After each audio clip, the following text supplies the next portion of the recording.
Transitioning from couple to family is the biggest shift your marriage will ever face. It's exciting, but let's be honest, it's also terrifying. Yeah, and research shows that only 18% of parents feel fully prepared after the baby arrives. Today, we're removing the mystery as much as we can. We'll cover the impact on your sleep, your sex life, and your conflicts so you can walk into parenthood with a little bit more confidence, not just with hope. So let's get into it. Yes.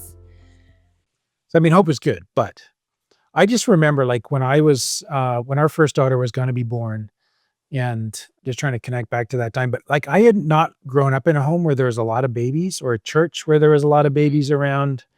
And where our family lived, we didn't have cousins and aunts and uncles and stuff like that. So there wasn't babies coming through. And it was just I'd never really held one of those squeaky little things even. And I just felt like there was, I had zero experience. I was starting from nothing. And man, I didn't know how I was going to do. I'm not a baby person was kind of the thought in my head. Right. So yeah, a lot of us do come from that place, and you're probably there yourself if you're watching this video today, where you just feel man, I'm so unprepared for this. And that's quite normal. About 44% of people just outright feel unprepared. And then after the baby's born, it drops to the 18%. So they feel even less prepared when the little munchkin shows up that we mentioned earlier. So this is a real thing that a lot of people feel when they're just starting a family. Yeah. So we're not here to scare you, but normalize the butterflies. You will figure it out. Yes. I believe in you. You've got this. Yeah. So almost all couples with newborn babies experience challenges such as sleep deprivation, dealing with the child's feeding, crying, sleeping difficulties, reduced time for yourself and your other responsibilities, reduced ability to leave the house and see other people, especially for the mother, financial costs around new clothes, feeding, setting up the baby's room, etc. It's a lot. It is a lot of stuff. And on top of that, a significant minority of parents, about 20%, have to deal with more severe sleep or feeding difficulties, not just kind of the average ones. And that can put even more strain on them. In some parents, this leads to high levels of stress and reduced mental health.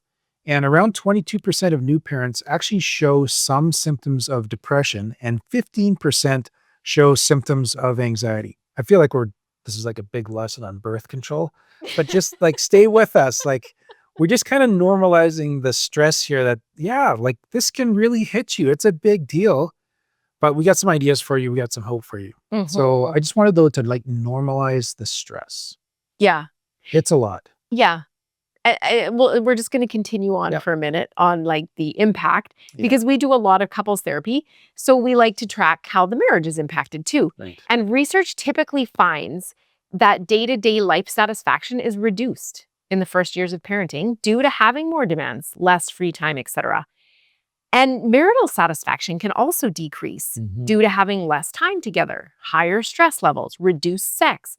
However, don't let this discourage you from moving forward with starting a family, because overall life satisfaction is almost always increased by becoming a parent. The pleasure and meaning you take from raising kids increases your satisfaction, your sense of purpose, feeling of unity with your spouse. So new parents should expect a short-term drop in their day-to-day quality of life, of their marriage quality. But the long-term rewards of parenting normally outweigh the difficulties. Yes. And I think having that long-term view is where it starts to just kind of reframe this a little bit. It does get tougher at first. Yeah. With the interruption of a new child. So also, Verlynda, in here, there's a role shift too. And we're going to use pretty traditional gender roles here, but I think these are points to be considered regardless, and they can be swapped around, of course. So there is a specific shock that does come for fathers, just from the role goes from being partners with each other where there's mutuality and reciprocity to now there's a lot of work, especially to start supporting the mother, especially if she's breastfeeding and she's also recovering from giving birth in whatever way that happened. There is a sense of perhaps feeling displaced that can occur because I had 100% of you and now I have to share you with this little munchkin. And there's also just changes to the social life. some of your friends may not want, like, they may not be into having babies over.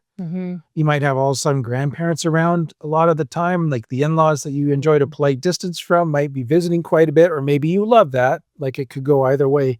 But all of these things like change, and that forms like it's a big transformation. Can be a shock to the system. I think it's good that you said maybe you love that, because it's not necessarily that these changes are bad or negative changes, but it's still change. It is. And change is stress. Requires adaptation. Yeah. So even though it's good stress, it's still stress Yes. on your body and on the relationship. Exactly. Yeah. And for mothers. For mothers, like if you're a career woman and all of a sudden you're a mom, that can be hard. Like if I found my identity, especially, if I find my identity in my career, and then that changes, that can be hard. Not to say you might not still have your career, but now you have this other identity as a mom. Can I just contextualize that a little bit? Like we record this in Canada where the paternal leave is 6 months and the maternal, they're 9 months each or something like. 18 months, yeah, in total. A mom can stay at home with her baby for 18 months in Canada and receive employment insurance benefits. Yes, and still have her job at the end of that. Yeah, so there's a little bit of a different experience Canadian-wise, maybe even than where many of our listeners are in the United States, where they only get a number of weeks off. And they're kind of right back to work.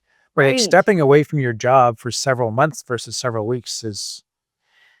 But even so, like if you're now have a career and you're a mom, like you now have to balance those two things. That's competing demands too. Yeah, that's another big shift.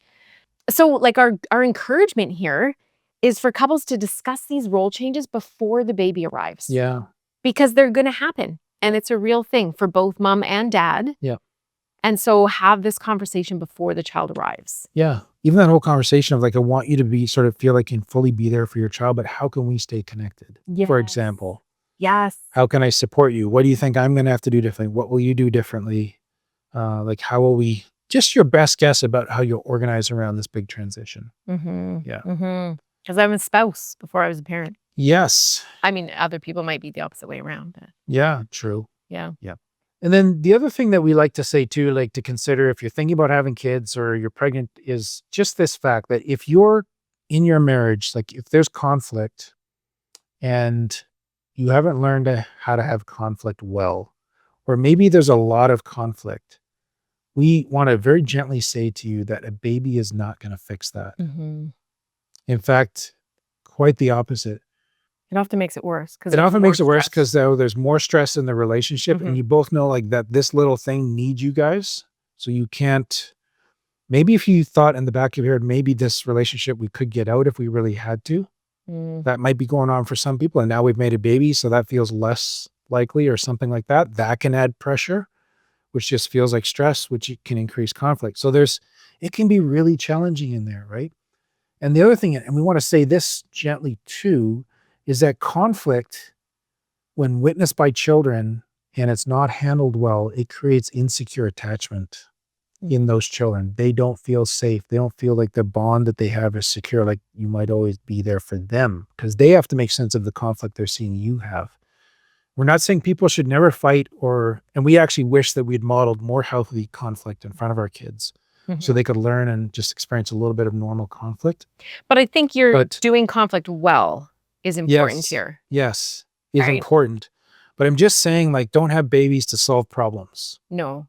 Yeah, please work on those problems. Yes. The problems are solvable. Yeah.